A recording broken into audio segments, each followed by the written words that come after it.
مولاي صل وسلم دائما أبدا على حبيبك خير الخلق كلهم. باب سؤال جبريل النبي صلى الله عليه وسلم عن الإيمان والإسلام والإحسان وعلم الساعة. جبرائیل علیہ السلام کا نبی کریم سے ایمان، اسلام، احسان اور قیامت کے علم کے بارے میں پوچھنا. وبيان النبي صلى الله عليه وسلم له ثم قال: جاء جبريل عليه السلام يعلمكم دينكم، فجعل ذلك كله دينا. وما بين النبي صلى الله عليه وسلم لوفد عبد القيس من الإيمان، وقوله تعالى: ومن يبتغي غير الإسلام دينا فلن يقبل منه. اور اس کے جواب میں نبی کریم کا بیان فرمانا. پھر آخر میں آپ نے فرمایا کہ یہ جبرائیل علیہ السلام تھے جو تم کو دین کی تعلیم دینے آئے تھے.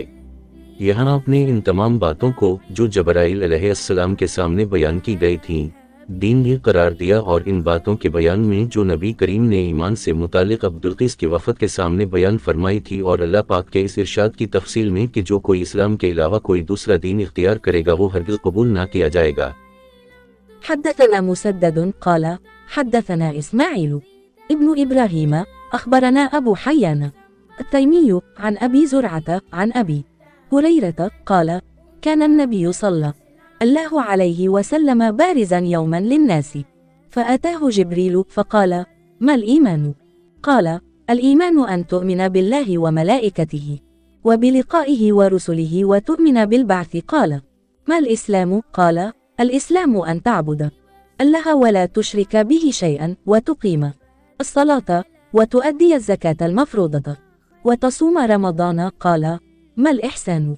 قال: أن تعبد الله كأنك تراه، فإن لم تكن تراه فإنه يراك. قال: متى الساعة؟ قال: ما المسؤول عنها بأعلم من السائل، وسأخبرك عن أشراطها: إذا ولدت الأمة ربها، وإذا تطاول رعاة الإبل البهم في البنيان في 5 لا يعلمهن إلا الله.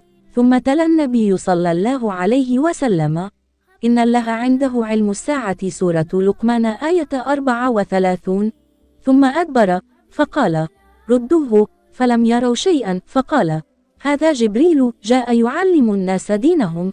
قال أبو عبد الله: جعل ذلك كله من الإيمان.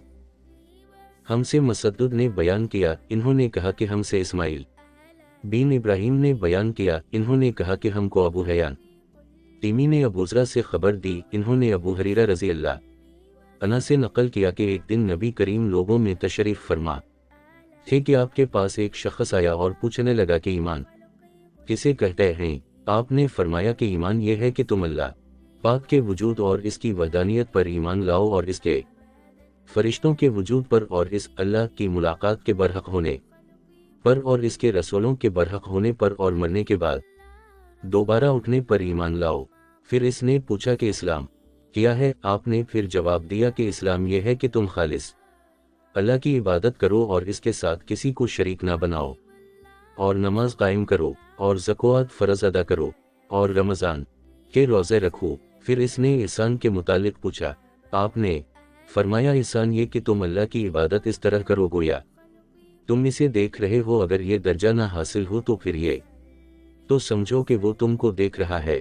پھر اس نے پوچھا کہ قیامت کب آئے گی؟ آپ نے فرمایا کہ اس کے بارے میں جواب دینے والا پوچھنے والے سے کچھ زیادہ نہیں جانتا، البتہ میں تمہیں اس کی نشانیاں بتلا سکتا ہوں. وہ یہ ہیں کہ جب لونڈی اپنے آقا کو جنے گی، اور جب سیاہ اونٹوں کے چرانے والے دیہاتی لوگ ترقی کرتے کرتے مکانات کی تعمیر میں ایک دوسرے سے بازی لے جانے کی کوشش کریں گے. یاد رکھو قیامت کا علم ان 5 چیزوں میں ہے جن کو اللہ کے سوا کوئی نہیں جانتا. پھر آپ نے یہ آیت پڑھی کہ اللہ ہی کو قیامت کا علم ہے کہ وہ کب ہوگی، آخر آیت تک. پھر وہ پوچھنے والا پیٹ پھیر کر جانے لگا. آپ نے فرمایا کہ اسے واپس بولا کر لاؤ. لوگ دوڑ پڑے مگر وہ کہیں نظر نہیں آیا. آپ نے فرمایا کہ وہ جبرائیل تھے جو لوگوں کو ان کا دین سکھانے آئے تھے. ابو عبداللہ امام بخاری رحمہ اللہ فرماتے ہیں کہ نبی کریم نے ان تمام باتوں کو ایمان ہی قرار دیا ہے. حبیبی کا خیر الخلق کلہم